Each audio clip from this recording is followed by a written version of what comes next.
بسم اللہ الرحمن الرحیم۔ السلام علیکم سامعین، کاشان بصیرت کے یوٹیوب چینل پر میں سیمی زوار آپ کو خوش آمدید کہتی ہوں۔ کتاب ہم پڑھ رہے ہیں امام محمد تقی علیہ السلام، ولادت سے شہادت تک، اور اس کو پڑھتے ہوئے یہ ہے پارٹ نمبر 15، پیج نمبر 227 سے ہم اپنی ریڈنگ کا آغاز کرنے جا رہے ہیں۔ ہیڈنگ ہے مرویات از حضرت امام محمد تقی علیہ السلام۔ فرزند رسول حضرت امام محمد تقی علیہ السلام نے اس دنیا میں بہت کم زندگی بسر کی۔ علاوہ ازیں آپ علیہ السلام کے زمانے کے طاغوت آپ علیہ السلام سے شدید رقابت رکھتے تھے۔ حکومتی لوگ آپ علیہ السلام پر نگاہ رکھے ہوئے تھے۔ جو لوگ آپ علیہ السلام سے ملاقات کرتے تھے ان کی رپورٹنگ حکومت کو کی جاتی تھی۔ ان شدید ترین حالات و مشکلات کے باوجود حضرت امام محمد تقی علیہ السلام نے حقائق و معارف کی نشر و اشاعت میں کوئی کسر نہیں چھوڑی تھی۔ آپ علیہ السلام کو جب بھی موقع ملتا آپ دانش و حکمت کے دریا بہا دیتے تھے۔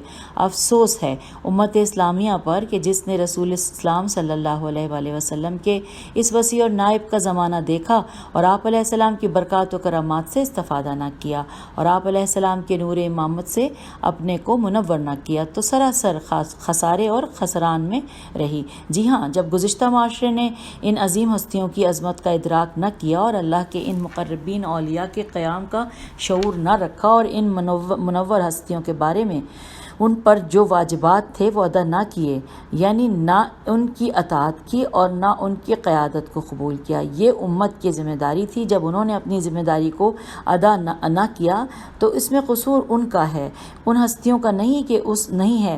اس عصر کی نسل میں یہ فکری انحطاط تھا کہ انہوں نے الہی رہبروں کو چھوڑ کر ظالموں کو اپنا قائد بنایا تھا، پھر وہ خود ظلم و ستم کی چکی میں پستے رہے۔ اگر سقراط یا افلاطون یا ابن سینا یا کوئی اور دانشور ان وحشی افراد کے پاس ان کی اصلاح و فلاح کے لیے جاتے تو یہ افراد ان کے ساتھ وہی سلوک کرتے جو ان لوگوں نے ائمہ اہل بیت علیہم السلام کے ساتھ کیا تھا۔ یہ لوگ ان کے خلاف قیام کرتے اور انہیں علم و دانش، تہذیب و ثقافت کے ابلاغ کا کام نہ کرنے دیتے۔ اگر وہ یہ کہتے کہ ہم تمہیں مہذب و متمدن بنانے کے لیے آئے ہیں اور تمہیں ذلت کی زندگی سے نجات دلانے کے لیے آئے ہیں، ان کی یہ ایک بھی نہ سنتے۔ پیج 228۔ حضرت امام محمد تقی علیہ السلام، آپ علیہ السلام وہ پہلی ہستی نہیں ہیں کہ جن کی زمانے نے مخالفت کی اور تاریخ نے مظالم ڈھائے، بلکہ آپ علیہ السلام کے طیب و طاہر آبا کے ساتھ امت نے یہی سلوک کیا کہ جو آپ کے ساتھ کیا۔ تاریخ اس امر کی شاہد ہے۔ اب ہم اس مقام پر وہ احادیث لکھنے کی کوشش کرتے ہیں کہ جو آپ علیہ السلام نے بیان فرمائی تھیں۔ جو ناطق کی طرف مائل ہوا تو اس نے اس کی پرستش کی۔ یہ ہیڈنگ ہے، جو ناطق کی طرف مائل ہوا تو اس نے اس کی پرستش کی۔ یہ ہیڈنگ ہے، اس کے بارے میں پڑھتے ہیں۔ لکھا ہے حسن بن علی بن یقطین، یہ قاف تو یہ نون سے روایت ہے، اس نے حضرت امام محمد تقی علیہ السلام سے سنا، آپ نے فرمایا کہ جو ناطق کی طرف مائل ہوا تو اس نے اس کی پرستش کی۔ اگر ناطق نے اپنی بات کی نسبت اللہ کی طرف دی تو اس نے اللہ کی بندگی و عبادت کی، اگر اس نے اپنی بات ادائیگی شیطان کی طرف کی تو اس نے شیطان کی عبادت کی۔ اور یہ حوالہ ہے الکافی جلد نمبر 6 صفحہ نمبر 224 اور حدیث نمبر 24۔ نیکسٹ ہیڈنگ ہے حدیث کی توضیح۔ اس میں لکھا ہے، عربی ہے اور ساتھ میں انورٹڈ کاما میں ہے اس کا ترجمہ، کہ یعنی وہ اس طرف اور نہیں، یعنی وہ اس کی طرف اور اس کی حدیث کی طرف مائل ہوا، انورٹڈ کاما یہاں پہ کلوز ہو گیا۔ پھر لکھا ہے یہ بات واضح ہے کہ جب کوئی انسان کسی کلام کو پسند کرتا ہے تو اس کی طرف متوجہ ہوتا ہے، اس کی طرف میلان رکھتا ہے اور اسے قبول کرتا ہے۔ یہ حقیقت سامنے رہے کہ عبادت اس وقت شمار ہوتی ہے جب عقیدہ قرآنی ہو اور شریعت کے مطابق ہو تو ایسا میلان عبادت بنتا ہے۔ اگر بنیاد شریعت نہیں ہے تو پھر کچھ بھی نہیں ہے۔ اب اگلی ہیڈنگ ہے عورتوں کی بیعت کا معاملہ۔ لکھا ہے حضرت امام محمد تقی علیہ السلام سے روایت ہے کہ جب کوئی عورت رسول اللہ صلی اللہ علیہ وآلہ وسلم کی بیعت کرنا چاہتی تھی تو اس کا طریقہ یہ تھا کہ آپ صلی اللہ علیہ وآلہ وسلم کے سامنے پانی سے بھرا ہوا برتن رکھا ہوا ہوتا تھا اور آپ اس میں ہاتھ ڈالتے تھے، ادھر خاتون اپنے ہاتھوں کو پانی میں ڈبوتی تھی۔ یہ ان کا اللہ اور اس کے رسول پر ایمان کا اقرار تھا۔ اب یہ حوالہ ہے کتاب تحفۃ العقول بہار الانوار جلد نمبر 21 صفحہ نمبر 112 اور حدیث نمبر 14۔ ہم آ گئے پیج 229 پہ۔ اگلی ہیڈنگ ہے مالی مشکلات کا حل۔ لکھا ہے ابو عمرو الحذا، یعنی جوتا فروش جو تھے ان سے روایت ہے کہ میرے مالی حالات خراب تھے، میں مالی اور اقتصادی طور پر حیران و پریشان تھا۔ میں نے حضرت امام محمد تقی علیہ السلام کی طرف خط لکھا کہ میرا یہ حال ہے۔ آپ علیہ السلام نے میری طرف خط لکھا۔ اس خط میں آپ نے مجھے حکم دیا کہ انورٹر کاما میں لکھا ہے ترجمہ کہ جس آیت کا کہ ہم نے نوح کو اس کی قوم کی طرف بھیجا، اور یہاں پہ بریکٹ میں تھا، سوری بریکٹ کلوز ہو گیا، لکھا ہے کہ میں نے اس آیت کی سال برابر قرأت کروں۔ انہوں نے کہا کہ ایک پورے سال اس کی قرأت کریں، یعنی کہ انا ارسلنا نوحا الی قوم، تو پھر لکھا ہے برابر قرأت کروں۔ میں نے اس سال برابر اس آیت کا ورد کیا، لیکن حالات جوں کے توں رہے۔ پھر خط لکھا، آپ نے دوبارہ اس مذکورہ آیت کے پڑھنے کا حکم دیا کہ اسے سال برابر پڑھوں۔ میں نے پھر اس آیت کو برابر ایک سال پڑھا، لیکن کوئی فائدہ نہ ہوا۔ آپ نے میری طرف خط لکھا کہ تم نے مزید ایک سال پورا کر دیا، اب سورہ انا انزلنا پڑھو۔ میں نے امام علیہ السلام کے حکم کی تعمیل میں اس سورہ کو پڑھنا شروع کر دیا کہ میرے مالی حالات سدھر گئے، کہ ابو داؤد نے میری طرف رقم بھیجی جس سے میرے قرض کی ادائیگی ہو گئی۔ ابو داؤد نے مجھے اور میرے گھر والوں کو عطا کیے، ابو داؤد نے مجھے اور میرے گھر والوں کو عطا کیے۔ مجھے بصرے میں باب کلا کاف لام الف اور حمزہ کی وکالت عطا کی اور میرے لیے 500 درہم کے اجرا کا حکم دیا۔ حوالہ ہے کتاب الکافی جلد نمبر 5 صفحہ نمبر 316 اور باب 9 نوادر حدیث نمبر 50۔ اور اس کے بعد لکھا ہے کہ میں نے یہاں اس حدیث کو اختصاراً پیش کیا ہے، انشاءاللہ کتاب امام ہادی من المہد الی اللحد میں کامل طور پر پیش کرنے کی کوشش کروں گا۔ اب یہاں پر ہم نئی ہیڈنگ کی طرف بڑھ رہے ہیں، لکھا ہے سرگردان کر دینے والے حوادث۔ جناب عبدالعظیم حسنی سے روایت ہے کہ میں نے اس حدیث کا سماع سین میم الف عین حضرت امام محمد تقی علیہ السلام سے کیا۔ آپ نے فرمایا کہ جب میرے فرزند امام علی بن محمد علیہ السلام اس دنیا سے رخصت ہوں گے تو ان کے بعد ان کے بیٹے امام ہوں گے۔ ان کی رحلت کے بعد ان کے فرزند کی امامت کا دور ہے، وہ پردہ غیب میں چلے جائیں گے۔ ان کے معاملے میں شک کرنے والوں کے لیے ویل ہے، واو یہ لام۔ اس کے اب ہم آگے پیج 230 پہ لکھا ہے نیکسٹ پیراگراف میں کہ عبدالعظیم حسنی سے روایت ہے کہ میں نے حضرت امام محمد تقی علیہ السلام سے یہ حدیث سنی۔ امام علیہ السلام نے فرمایا کہ جب میرے فرزند امام علی نقی علیہ السلام کی رحلت ہوگی تو ان کے بعد ان کے فرزند زمانے کو اپنے نور امامت سے منور کریں گے۔ ان کی رحلت کے بعد ان کے فرزند پردہ غیبت میں چلے جائیں گے، ان کے ظہور میں شک کرنے والے ہلاک ہو جائیں گے، پھر اس کے بعد وہ حوادث پیدا ہوں گے جو لوگوں کو حیران و سرگردان کر دیں گے۔ یہ حیرانی اور سرگردانی کچھ ایسی ہوگی کہ لوگوں کی ایک بڑی تعداد ظہور امام علیہ السلام کے عقیدے سے نکل جائے گی، بہت تھوڑے سے لوگ رہ جائیں گے جو امام علیہ السلام کا انتظار کریں گے۔ صرف وہ لوگ کامیاب ہوں گے جو مخلص، صابر اور ثابت قدم ہوں گے اور علوم آل محمد علیہ السلام اور ان میں راسخ ہو چکے ہوں گے، اور وہ ان کی احادیث کے راوی ہوں گے، ان کے ارادوں کے عالم ہوں گے، وہ ان کے فرمان کو سمجھنے والے ہوں گے۔ اللہ رب العزت نے ان پر ثابت قدمی کا انعام کیا ہوگا اور وہ اس یقین و ایمان سے مکرم کیا ہوگا۔ حمد و ستائش کے لائق وہ ذات ہے کہ جو عالمین کا پروردگار ہے۔ اور یہ جو کچھ بھی اس پیراگراف میں نے پڑھا وہ ہے کتاب الغیبت نعمانی صفحہ نمبر 186 حدیث نمبر 37۔ نیکسٹ ہیڈنگ ہے ابو الخطاب ملعون۔ لکھا ہے علی بن مہزیار سے روایت ہے، اس نے کہا کہ میں نے یہ حدیث حضرت امام ابو جعفر ثانی محمد تقی علیہ السلام سے سنی۔ آپ علیہ السلام کی بارگاہ میں کسی نے ابو الخطاب کا ذکر کیا تو آپ علیہ السلام نے فرمایا اللہ رب العزت نے ابو الخطاب پر لعنت کی ہے اور ان پر جنہوں نے اس کی اس لعنت میں شک کیا ہے، اور جنہوں نے وقوف کیا ان پر لعنت کی ہے۔ اور حوالہ ہے کتاب رجال کشی صفحہ نمبر 528۔ اب ہم آگئے ہیں پیج نمبر 231 پر، لکھی ہیڈنگ ہے حدیث کی توضیح۔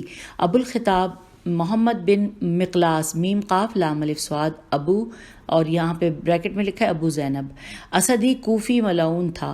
وہ غالی زال زواد الف لام فاسد العقیدہ کذاب اور افاق الف فی الف کاف تھا۔ ابتدا میں یہ حضرت امام جعفر صادق علیہ السلام کا صحابی تھا، پھر یہ منحرف ہو گیا، اس نے قرآنی اور اسلامی مفاہیم سے کھیلنا شروع کر دیا تھا۔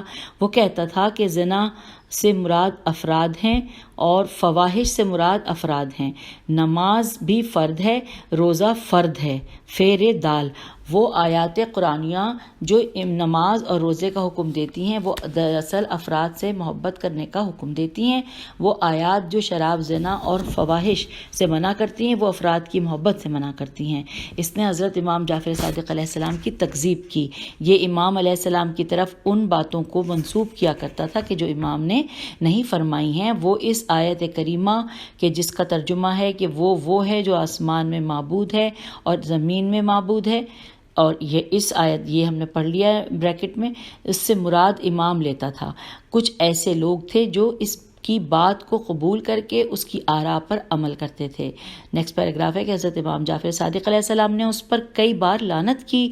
جب یہ قتل ہوا اور اس کے ساتھ قتل ہوئے تو امام نے ان پر لعنت کی اور اس کے بچ جانے والے ساتھیوں پر بھی لعنت کی۔ امام علیہ السلام نے اس کے بارے میں اور اس کے اصحاب کے بارے میں فرمایا تھا کہ یہ یہود، نصارہ اور مشرکین سے بدتر ہے۔ اس کے اصحاب نے ابو الخطاب کی نبوت کا دعویٰ کیا۔ والی مدینہ نے ان لوگوں کی طرف فوج بھیجی اور انہوں نے انہیں قتل کر دیا، سوائے ایک فرد کے باقی سب مر گئے۔ جب امام جعفر صادق علیہ السلام تک ان کے قتل کی خبر پہنچی تو امام علیہ السلام نے سجدہ شکر ادا کیا۔ حضرت امام جعفر صادق علیہ السلام کے بعد آنے والے تمام ائمہ نے ابو الخطاب اور اس کے اصحاب پر لعنت کی، لیکن ان لوگوں کی بعض آراء اور بدعت زمانہ غیب تک باقی رہیں۔ اب یہ حوالہ ہے کتاب الغیبت شیخ توسی، صفحہ نمبر 291۔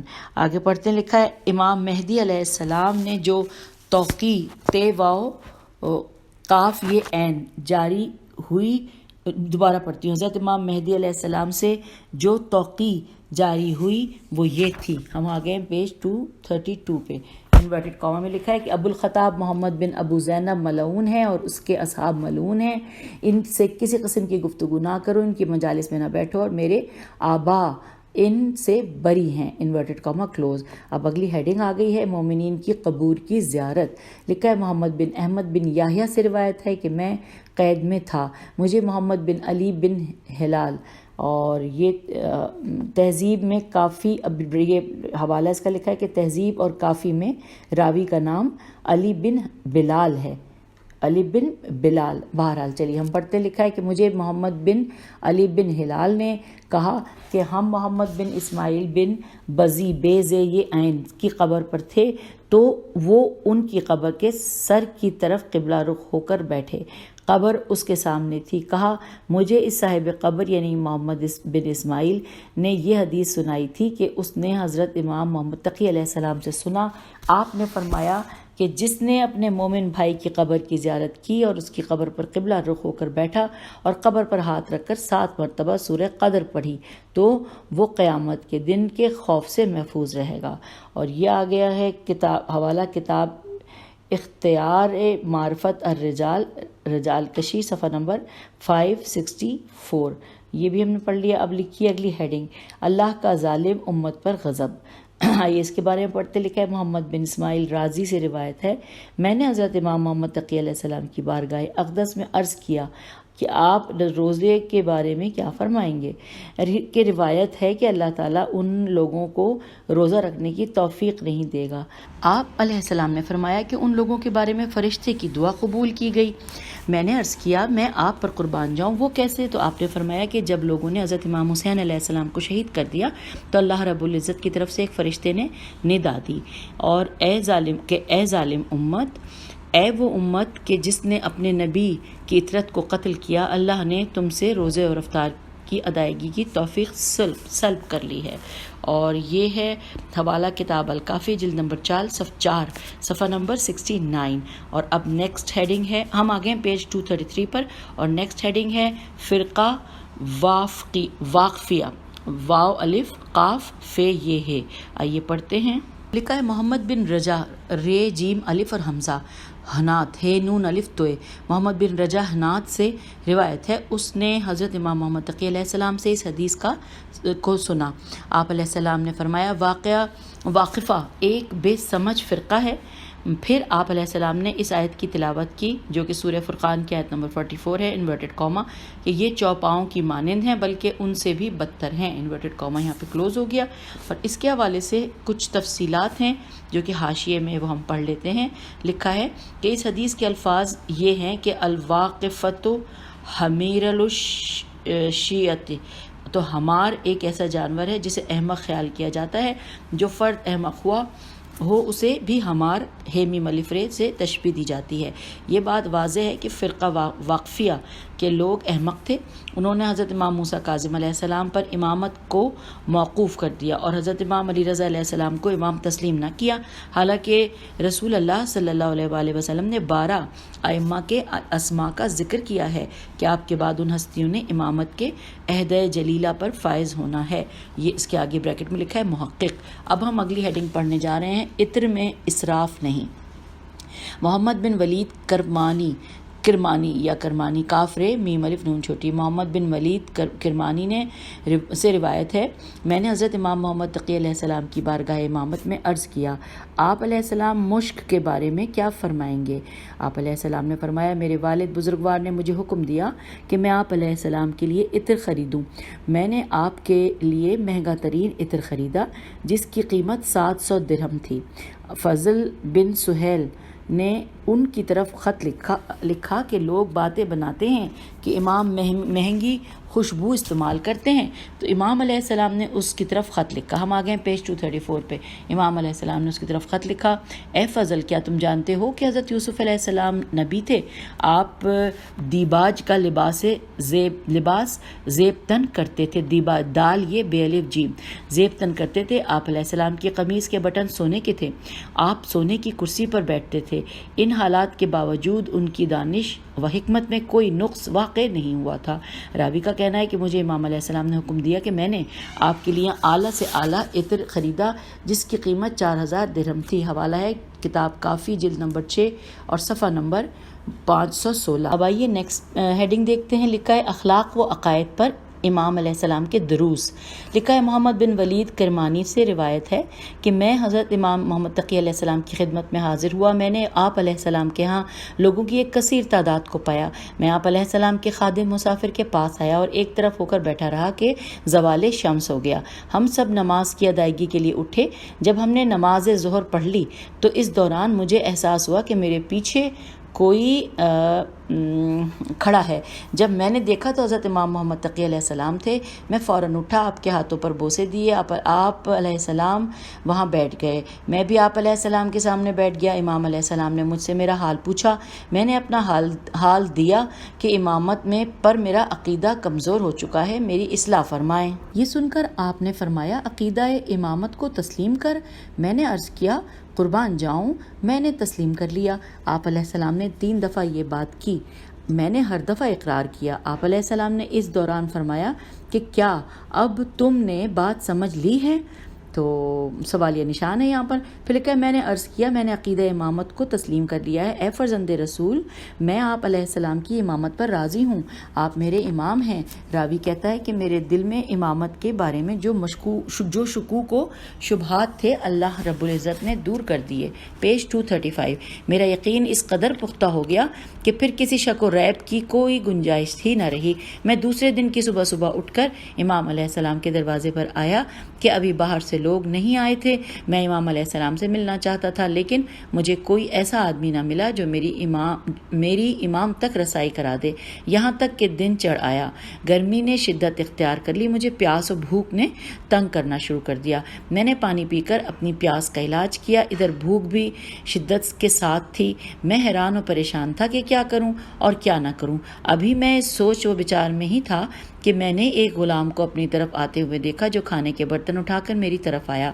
اس میں انواع و اقسام کے کھانے تھے۔ اس غلام کے ساتھ ایک اور غلام بھی تھا کہ جس کے ہاتھ میں پانی کا جام اور تشت تھا۔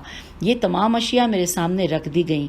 ان دونوں نے کہا کہ یہ کھانا کھاؤ، تمہارے لیے ہے۔ میں نے کھانا شروع کیا تو میں نے امام علیہ السلام کو اپنی طرف آتے ہوئے دیکھا۔ میں اٹھا اور آپ علیہ السلام کی طرف بڑھا۔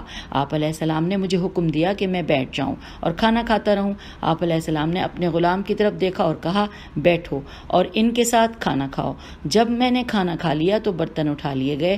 غلام نے جب برتنوں میں بچا ہوا کھانا کوڑے میں ڈالنا چاہا تو امام علیہ السلام نے اسے روک دیا کہ بس خوردہ کھانا ضائع نہ کرو، اسے گھر کے جانوروں یا پرندوں کے آگے ڈال دو، چاہے وہ بکری کے پختہ ران ہی کیوں نہ ہو۔ اس کے بعد آپ نے فرمایا کہ جو کچھ پوچھنا ہے پوچھو۔ میں نے عرض کیا کہ آپ پر قربان ہو جاؤں، مشک یعنی کہ خوشبو کے بارے میں فرمائیں، کیا مہنگی خوشبو استعمال کی جا سکتی ہے؟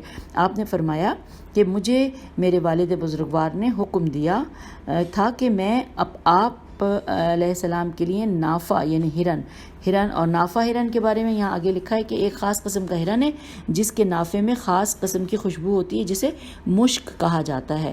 تو لکھا ہے کہ اس نے کہا کہ پھر دوبارہ پڑھتی ہوں۔ آپ نے فرمایا میرے والد بزرگوار نے حکم دیا تھا کہ میں آپ علیہ السلام کے لیے نافع یعنی ہرن والی مشک خریدوں۔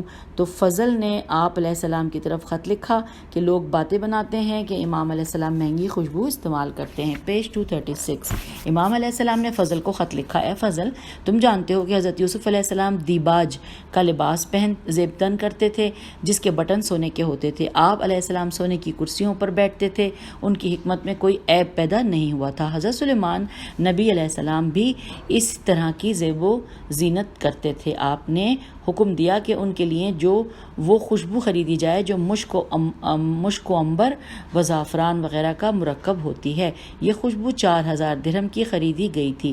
اس کے بعد میں نے حضرت امام محمد تقی علیہ السلام کی خدمت میں عرض کیا، آپ علیہ السلام کی موالات میم واو الف لام الف تھے، موالات میں سے آپ علیہ السلام کے موالیوں کے لیے کیا چیز ہے؟ سوالیہ نشان۔ تو حضرت امام محمد تقی علیہ السلام نے فرمایا کہ امام جعفر صادق علیہ السلام کا ایک غلام تھا جو آپ علیہ السلام کے خچر کو آپ کے سوار ہونے کے لیے تیار رکھتا تھا۔ امام اسی خچر پر مسجد میں آتے۔ جب امام علیہ السلام خچر سے اتر کر مسجد کی طرف روانہ ہوتے تھے تو وہ غلام خچر کو لے کر ایک طرف بیٹھ رہتا تھا۔ ایک دفعہ امام علیہ السلام کے خراسان کے رفقا میں سے ایک آدمی مدینہ منورہ آیا اور اس نے اس غلام سے کہا کہ کیا یہ ممکن ہے کہ امام علیہ السلام کی طرف سے خدمت کا مرتبہ جو تجھے حاصل ہے میں اسے حاصل کر سکتا ہوں کہ یہ خدمت میں کروں اور میں تیرا غلام بن کر رہوں؟ تو اس مرتبہ غلامی امام علیہ السلام کے عوض میں اپنی تمام جائیداد تیرے حوالے کرتا ہوں۔ میں ایک کثیر المال آدمی ہوں، میرے پاس ہر قسم کا مال موجود ہے، جاؤ اور اسے اپنے قبضے میں لو، اور جس جگہ تم ہو اس جگہ کو میں اپنے قبضے میں لے لیتا ہوں۔ امام علیہ السلام کے غلام نے کہا کہ جی ہاں، میں اپنے آقا سے حال احوال کروں گا، جس طرح کہیں گے وہی کروں گا۔ وہ غلام حضرت امام جعفر صادق علیہ السلام کی خدمت میں آیا اور عرض کیا کہ میں آپ پر قربان جاؤں، آپ علیہ السلام میری خدمت کو بخوبی جانتے ہیں، ایک طویل عرصے سے خدمت کا فریضہ انجام دے رہا ہوں۔ اگر اللہ رب العزت مجھ پر کوئی اپنا انعام نازل کرے تو کیا آپ اسے مجھ سے روک دیں گے؟ تو لکھا ہے امام علیہ السلام نے فرمایا کہ میری طرف سے تمہیں بھلائیاں ملتی رہیں گی، میں انہیں نہیں روکوں گا۔ پھر لکھا ہے میرے علاوہ کوئی روکے تو روکے۔ اس غلام نے اس امیر آدمی کی ساری کہانی امام علیہ السلام کو سنا دی۔ پیج 237 امام نے فرمایا، اے شخص، تو ہماری خدمت سے تھک چکا ہے اور مذکورہ آدمی کی جائیداد چاہتا ہے، ہمیں قبول ہے، ہم تجھے اس کی طرف بھیج دیتے ہیں۔ وہاں سے غلام اٹھ کر جانے لگا تو امام علیہ السلام نے اسے بلایا اور فرمایا، تیری اس عرصہ دراز کی خدمت و صحبت کے سبب میں تمہیں نصیحت کرتا ہوں کہ تم ہی مخیر ہو، تم ہی صاحب جائیداد ہو۔ جب قیامت کا دن ہوگا اس دن اللہ کے رسول صلی اللہ علیہ وآلہ وسلم اللہ کے نور سے متعلق ہوں گے، امیر المومنین حضرت علی علیہ السلام رسول اللہ صلی اللہ علیہ وآلہ وسلم کے ساتھ کھڑے ہوں گے، ائمہ اطہار علیہ السلام امیر المومنین کے ساتھ کھڑے ہوں گے، اور ہمارے شیعہ ہمارے ساتھ کھڑے ہوں گے۔ جہاں ہم داخل ہوں گے وہاں وہ داخل ہوں گے، اور جہاں ہم وارد ہوں گے وہاں وہ وارد ہوں گے۔ تو غلام نے کہا کہ جب آپ علیہ السلام کی شیعہ کا مقام و مرتبہ یہ ہے تو میں زندگی بھر آپ کی خدمت کرتا رہوں گا اور آخرت کو دنیا پر ترجیح دوں گا۔ یہی خادم اس خراسانی کے پاس آیا تو اس آدمی نے کہا، تم مجھ سے روانہ مجھ سے روانہ ہوئے تھے تو تم نے اپنی روانگی کی کوئی وجہ نہیں بتائی تھی، اب بتاؤ کیا پروگرام ہے؟ غلام نے اس خراسانی کو ساری داستان سنائی اور اسے امام علیہ السلام کی خدمت میں لے آیا۔ آپ علیہ السلام نے اس کی اس خدمت کو قبول کیا۔ اس آدمی نے غلام کو 1000 دینار دیے اور امام علیہ السلام سے وداع کیا اور دعا کی اپیل کی۔ محمد بن ولید کرمانی کا بیان ہے کہ میں نے امام علیہ السلام کی خدمت میں عرض کیا کہ اے میرے آقا، اگر میرے گھر والے مکہ معظمہ میں نہ ہوتے اور یہاں مدینے میں ہوتے تو میں آپ علیہ السلام کے اس دروازے پر آپ کی خدمت میں زندگی بسر کر دیتا، اجازت دیجیے۔ امام علیہ السلام نے فرمایا اگر تم ایسا کرو گے تو حکومت کی طرف سے مشکلات کا شکار ہو جاؤ گے۔ اس کے بعد آپ علیہ السلام کے سامنے لکڑی کا ایک صندوق رکھا گیا۔ آپ نے مجھے حکم دیا کہ میں اسے اٹھاؤں۔ اس دوران میں نے امام علیہ السلام کے چہرے سے یہ اندازہ لگایا کہ آپ ناراض ہیں۔ اس صندوق کے اٹھانے سے انکار کر دیا۔ آپ ہنسنے لگے اور فرمایا اسے لے لو، تمہیں اس کی ضرورت پڑے گی۔ وہ مال لے کر میں واپس اپنی جگہ پر آیا۔ واقعی وہ مال میرے کام آیا اور اس کے بعد میں مکہ معظمہ کی طرف چلا آیا۔ ہم آگئے پیج 238 پر، اور یہ جو لکھی ہے بات کہ مکہ معظمہ کی طرف چلایا، یہ کتاب کا حوالہ ہے بہار الانوار جلد نمبر 50 صفحہ نمبر 87 اور 89، اور کتاب الخرائج میں الخرائج والجرائع جلد نمبر 4 صفحہ نمبر 288۔ اب یہاں پہ اگلی ہیڈنگ ہے حضرت امام محمد تقی علیہ السلام اور وکلاء کا تعین۔ لکھا ہے ابراہیم بن محمد ہمدانی سے روایت ہے کہ حضرت امام محمد تقی علیہ السلام نے مجھے خط لکھا، ساتھ ہی یہ حکم بھی دیا کہ میں اس خط کو اس وقت کھولوں جب یحییٰ بن ابی عمران کی رحلت ہو جائے۔ یہ خط میرے پاس کافی عرصے تک بند صورت میں محفوظ رہا۔ جب یحییٰ ابن عمران کا انتقال ہوا تو پھر میں نے اس خط کو کھولا اور اس خط کی عبارت یہ تھی انورٹڈ کاما میں کہ وکالت کے امور کو اس طرح سنبھالو جس طرح اس نے سنبھال رکھے تھے، انورٹڈ کاما کلوز۔ پھر نیچے لکھا ہے ابراہیم بن محمد ہمدانی کہتے ہیں کہ جب تک یحییٰ بن عمران زندہ رہے میں اپنی موت سے بے خوف رہا، اور حوالہ ہے کتاب دلائل امامت صفحہ نمبر 216۔ پھر اگلی ہیڈنگ لکھی ہے حضرت امام ہادی کی والدہ ماجدہ، یہ ہیڈنگ ہے، اور لکھا ہے کہ محمد بن فرج بن عبداللہ سے روایت ہے، اس نے کہا مجھے حضرت امام محمد تقی علیہ السلام نے اپنے ہاں بلایا۔ جب میں حاضر ہوا تو آپ علیہ السلام نے مجھے حکم دیا کہ قافلہ آ چکا ہے، اس میں بردہ فروش کے پاس غلام اور کنیزیں ہیں۔ وہاں ایک کنیز ہے، اس کی صفات اور نشانیاں فلاں فلاں ہیں، 70 دینار کے عوض اسے خرید لینا۔ میں اس قافلے کی طرف گیا، وہاں مطلوبہ کنیز 70 دینار کی خریدی، اور میں نے یقین کر لیا کہ یہ کنیز حضرت امام علی نقی ہادی علیہ السلام کی والدہ ماجدہ ہیں۔ اور اب یہ حوالہ ہے کتاب بصائر الدرجات اور جز نمبر 6 اور باب نمبر 1 اور حدیث نمبر 2۔ تو یوں ہم نے صفحہ نمبر 238 ختم کر لیا، اور اب ہم اگلے 239 صفحے کی جانب رواں ہیں، اور اس کی ہیڈنگ ہے احادیث ائمہ اطہار علیہم السلام۔ آئیے پڑھتے ہیں۔ ساتھ ساتھ ایک اور ہیڈنگ بھی ہے، لکھا ہے حسین علیہ السلام چراغ ہدایت ہیں۔ آئیے ہم نے اب اس کے آگے اس کو جانتے ہیں۔ لکھا ہے علی بن عاصم کی روایت ہے، اس نے کہا میں نے حدیث حضرت امام محمد تقی علیہ السلام سے مفصلاً سماعت کی ہے، اور وہ حدیث یہ ہے، میں نے امام محمد بن علی بن موسیٰ سے، انہوں نے اپنے والد امام علی بن موسیٰ سے، انہوں نے اپنے باپ امام موسیٰ کاظم بن جعفر علیہ السلام سے، اور انہوں نے اپنے والد امام جعفر بن محمد علیہ السلام سے، اور انہوں نے اپنے والد امام محمد بن علی علیہ السلام سے، انہوں نے اپنے والد امام علی بن حسین علیہ السلام سے، اور انہوں نے اپنے والد امام حسین بن علی بن ابی طالب علیہ السلام سے سنا۔ آپ علیہ السلام نے فرمایا میں بارگاہ رسالت میں گیا، وہاں ابی بن کعب بیٹھے تھے۔ رسول اللہ صلی اللہ علیہ وآلہ وسلم نے فرمایا خوش آمدید اے ابا عبداللہ، اے آسمانوں اور زمینوں کی زینت۔ ابی بن کعب نے عرض کیا یا رسول اللہ، آپ صلی اللہ علیہ وآلہ وسلم کے علاوہ کوئی دوسرا آسمان اور زمین کی زینت کون ہو سکتا ہے؟ تو آپ نے فرمایا اس ذات کی قسم جس نے مجھے حق کے ساتھ نبی مبعوث کیا ہے، بے شک حسین علیہ السلام بن علی علیہ السلام زمین میں رہتے ہیں، آسمان کی تمام مخلوق سے عرفہ والا ہیں، عرش خداوندی کے دائیں طرف مکتوب ہے۔ اب یہ جو مکتوب ہے، اب نیچے اس کا ترجمہ ہم پڑھ رہے ہیں کہ اور اس کے بارے میں یہ بھی ہے کہ نبی کریم صلی اللہ علیہ وسلم نے حضرت امام حسین علیہ السلام کی عظمت کے پیش نظر آپ کا نام نہیں لیا بلکہ آپ کے خصائص بیان کیے، اور یہ مضمون بہت سی احادیث میں موجود ہے۔ آئیے پڑھتے ہیں اس کا ترجمہ۔ لکھا ہے کہ حسین، تو انہوں نے یہاں بریکٹ میں لکھ دیا ہے علیہ السلام، اس میں لکھا چراغ ہدایت اور سفینہ نجات ہیں، سب سے بہتر و برتر اور بابرکت امام ہیں، صاحب عزت، سرمایہ افتخار، فخر و افتخار ہیں، علم کا بحر ذخار ہیں، اور عمل کا بے کراں معجزن سمندر ہے۔ Inverted comma close. ہم پیج 240 پہ آ گئے ہیں۔ اللہ رب العزت نے ان کی پاک و پاکیزہ صلب میں طیب و طاہر اور بابرکت نطفہ رکھا ہے، اور حسین علیہ السلام کو ایسی دعا کی تعلیم دی گئی ہے کہ مخلوق خدا میں سے جو بھی اسے پڑھے گا تو اللہ تعالیٰ اسے حضرت امام حسین علیہ السلام کے ساتھ محشور فرمائے گا، اور حسین علیہ السلام آخرت میں اس کے شفیع ہوں گے، اور اللہ تعالیٰ اس دعا کے صدقے میں اس کے دکھ و درد دور کرے گا، اور اس کے قرض ادا کر دے گا، اور اس کے راستوں کو کھول دے گا، اور دشمن پر اسے قدرت دے گا، اور اس کی پردہ دری نہیں کرے گا۔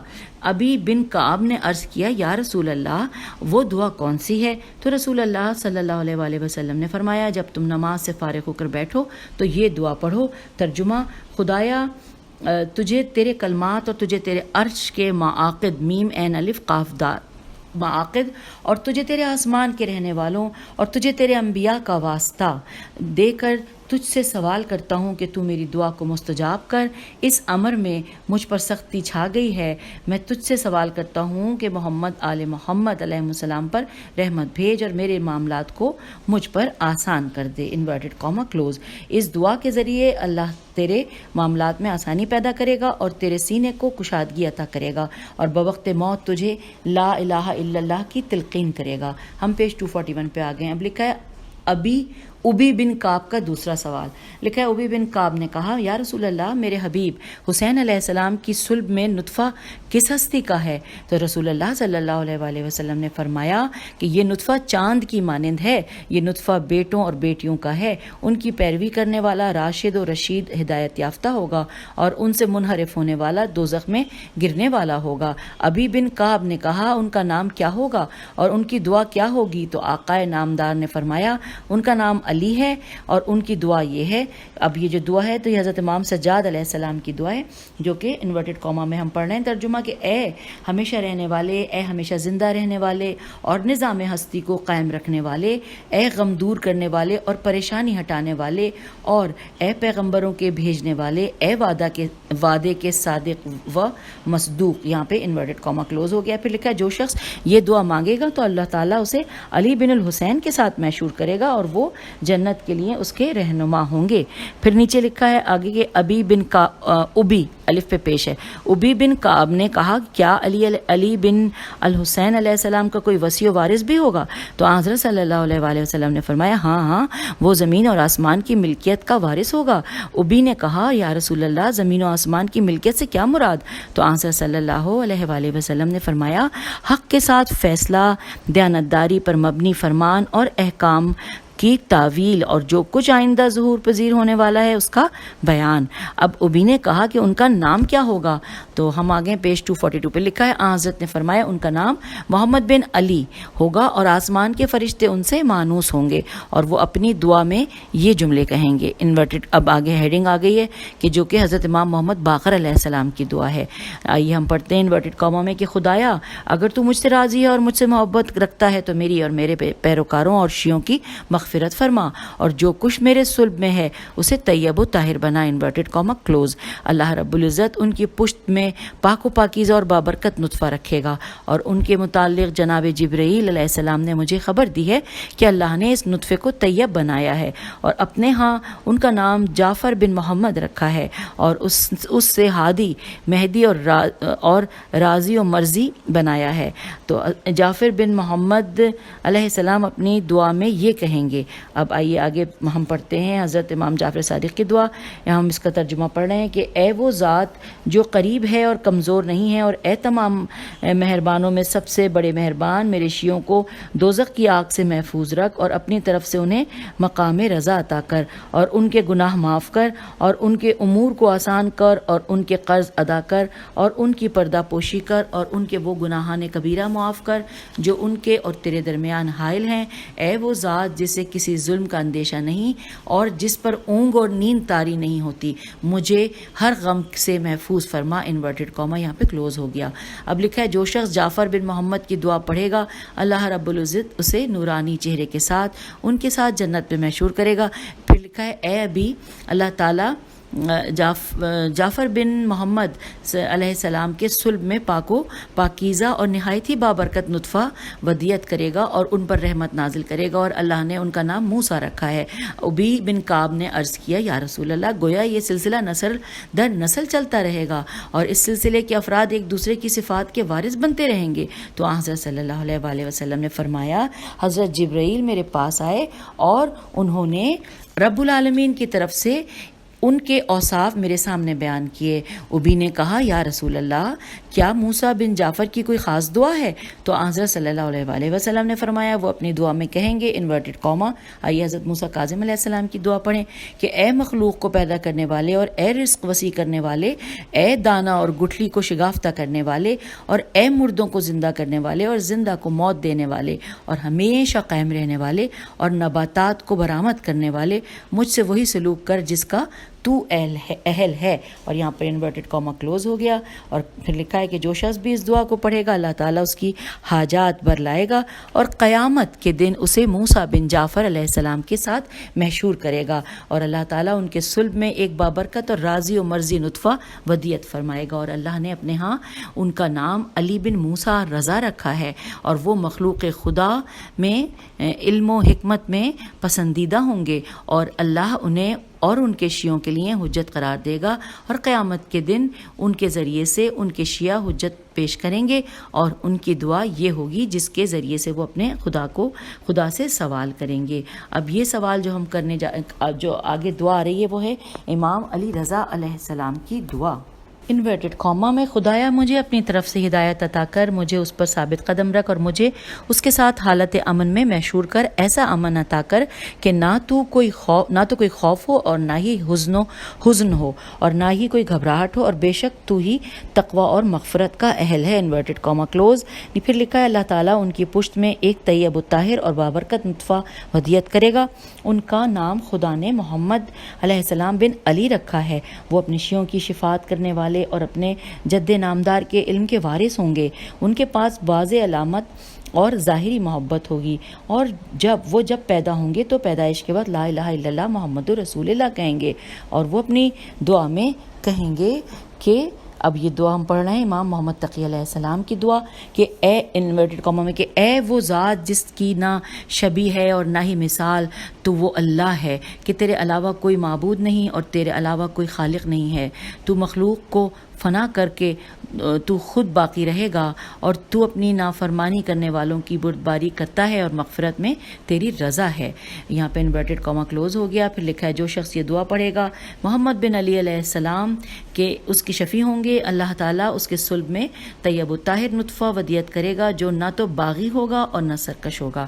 اللہ تعالیٰ نے اپنے ہاں ان کا نام علی بن محمد رکھا ہے، اور اللہ نے انہیں تسکین و وقار عطا کیا، علوم اور چھپے ہوئے رازوں کو ان کے پاس بطور امانت رکھا ہے، اور اپنے ہر ملنے والے کو اس کی اندرونی کیفیت سے مطلع کریں گے اور انہیں اس کے دشمن سے خبردار کریں گے۔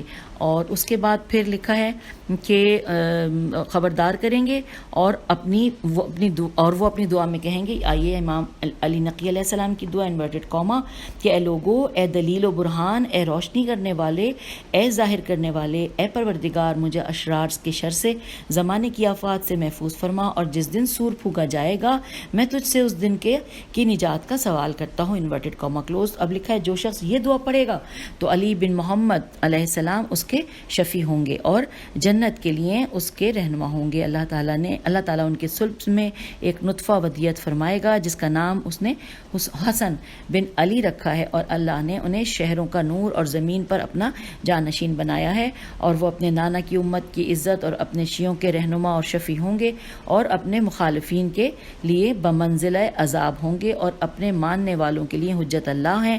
وہ انہیں امام تسلیم کریں گے، ان کے لیے برہان ہوں گے، اور وہ اپنی دعا میں یہ کہیں گے۔ اچھا، اب ہم پیج 245 پہ ریڈنگ کو اپنی یہاں پہ روکتے ہیں، لیکن یہ سلسلہ ظاہر ہے چل رہا ہے ابھی آگے، تو انشاءاللہ اس کو ہم اس ساتھ ہی آگے کنٹینیو کرتے ہیں۔ خدا حافظ، فی امان اللہ۔